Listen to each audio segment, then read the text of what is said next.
was a star-studded matchup last night, guys. Rockets, Thunders. We saw the guys in new threads. Stephen A., what do you think that CP3 needs to do this season for it to be deemed a success? He needs to be every bit the superstar that he is. And he needs to be the kind of superstar, the kind of transcendent superstar that makes a superstar want to come and play with them. It's important, and here's why. Chris Paul was in Los Angeles. There is a billionaire by the name of Steve Ballmer who was willing to give this man in excess of $200 million. Chris Paul said no, because he didn't want to play for Doc Rivers no more.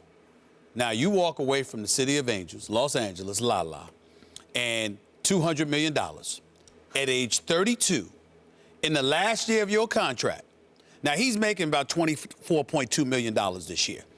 Daryl Morey's going to take care of him because that's what Daryl Morey does. He takes care of his stars. He took care of James Harden. See, James Harden doesn't want to leave. I think he's going to take care of Chris Paul to some degree. Obviously, you're in Texas. There's no state income tax, so the money's going to go further than the 12.3% tax rate or higher that exists in California.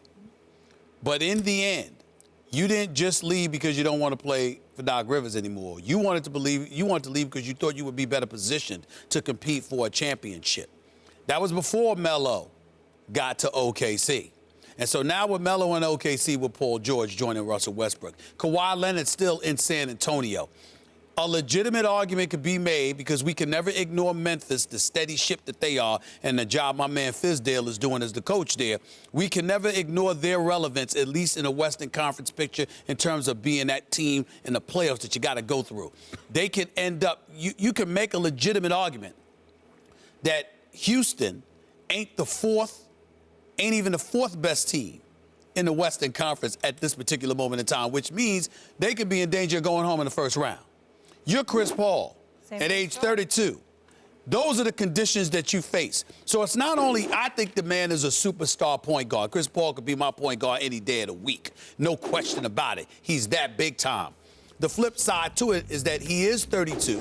There have been injuries in his past. You did pass up $200 million. And if you're going to make amends for that, you got to perform at such an elite level that not only do y'all have some degree of success, but remember, even though likelihood is LeBron might not leave Cleveland and Paul George might not leave OKC, and even if he did, it probably wouldn't be to go to Houston, and Melo the same thing or whatever.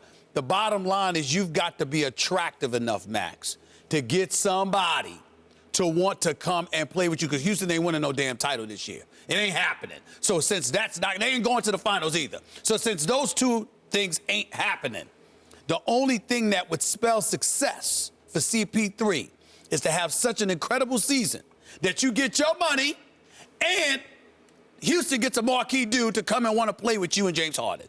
That is the definition of success. Nothing else will do.